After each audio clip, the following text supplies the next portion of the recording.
జానకి కలగనలేదు రాముని సతి కాగలనని ఏనాడు. రాముడు అనుకోలేదు జానకి పతి కాగలనని ఆనాడు.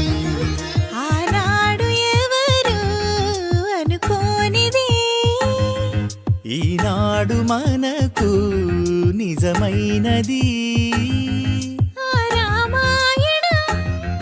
మన జీవన పారాయణం. రాముడు అనుకోలేదు జానకి పతి కాగలనని ఆనాడు.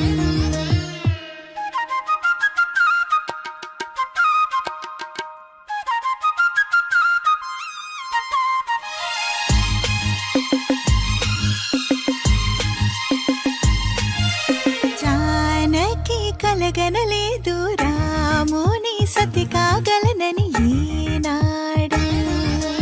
రాముడు అనుకోలేదు జానకి పతి కాగలనని ఆనాడు.